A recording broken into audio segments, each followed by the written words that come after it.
সবাই মরে যাবো, আমরা সবাই, কেউ থাকবো না। এই পৃথিবী থাকার জায়গা নয়। কিয়ামতের সময় আল্লাহ তাআলা মালাকুল মাউতকে বলবেন সবার রূহ কবজ করে ফেলো, সবার, কেউ থাকবে না, সবার রূহ কবজ হয়ে যাবে। আল্লাহ মালাকুল মাউতকে বলবেন, মালাকুল মাউত কি অবস্থা? বলবে সব শেষ। মাইয়াক্কা, কে বাকি? মালাকুল মাউত বলবে জিনেরা বাকি, যাদেরকে দেখা যায় না। আল্লাহ বলবেন জিনদেরকেও শেষ করে ফেলো, রূহ কবজ করো। মালাকুল মাউত আজরাইল জিনদের রূহ কবজ করবে। আল্লাহ এবার জিজ্ঞেস করবে, ইয়া মালাকাল মাউত আখবিরনি মাইয়াক্কা, এবার বলো আর কে বাকি? মালাকুল মাউত বলবে, আল্লাহ মানুষগুলো সব শেষ, জিনগুলাও শেষ, এবার বাকি ইবলিস শয়তান। কে বাকি? ইবলিসও শেষ করো, ইবলিসও শেষ।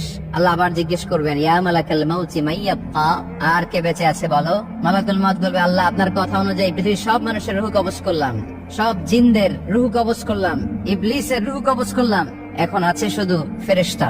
আছে কারা? যাও ফেরেশতাদের রূহ কবজ করো, ফেরেশতাদের রূহ কবজ হয়ে যাবে। এবার আল্লাহ জিজ্ঞেস করবেন, ইয়া মালাকাল মাউত আখবিরনি মাইয়াক্কা। মালাকুল মাউত বলবে, আল্লাহ আপনার কথা মতো ধরে ধরে সব শেষ, ফেরেশতাও শেষ, 4 জন ছাড়া। কয়জন ছাড়া? জোরে বলেন, কয়জন ছাড়া? ইসরাফিল, জিব্রাইল, মিকাইল, আজরাইল। আল্লাহ 4 জন আমরা বাকি। আল্লাহ বলবে, যাও ইযহাব ইনতালিক ইলা জিবরিল ওয়াকবাদ রূহা, জিব্রাইলের রূহ কবজ করো। ইযহাব ইলা ইসরাফিল ওয়াকবাদ রূহা, ইসরাফিলের রূহ কবজ করো। ইযহাব ইলা মিকাইল ওয়াকবাদ রূহা, রূহ কবজ করো। ওই 3 ফেরেশতাও শেষ। এবার আল্লাহ তাআলা জিজ্ঞেস করবেন, ইয়া মালাকাল মাউত আখবিরনি মাইয়াক্কা, হে মালাকুল মাউত আর কে বাকি আছে বলো?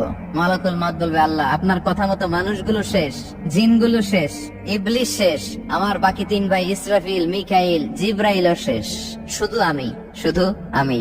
আল্লাহ বলবেন, কেউ নাই? মালাকুল মাউত বলবে, না আল্লাহ কেউ নাই। এবার আল্লাহ তাআলা বলবেন, মালাকুল মাউত তুমি তো সবাই রে মারছো, এবার তুমি মরো, এবার তুমি মরো, তুমি মরো। শোনার সাথে সাথে মালাকুল মাউতের কাঁপুনি ছুটে যাবে, খিঁচুনি এসে যাবে ভয়ে। আল্লাহ বলবেন, কাঁপুনি দিয়ে তো লাভ নাই, কারণ কুল্লু নাফসিন যায়িকাতুল।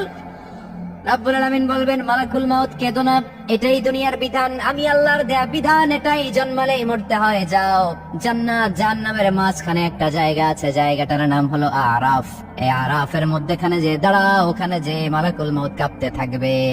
মালাকুল মাউত বলবে, আল্লাহ সৃষ্টির শুরুতে যদি জানতাম, সৃষ্টির শুরুতে যদি জানতাম সবাইকে মৃত্যুদান করার পরে, রূহ কবজ করার পরে আমাকেও মরতে হবে, তাহলে এই কঠিন দায়িত্বের ব্যাপারে আপনার কাছে ক্ষমা চাইতাম। আজকে আমারও যে ভাগ্য বরণ করে নিতে হবে সৃষ্টির শুরুতে, আমি এটা কল্পনাই করতে পারি নাই। আল্লাহ বলবেন, নো টক, মুত ইয়া মালাকাল মাউত, মর, মরে যা, মুত, মরে যাও।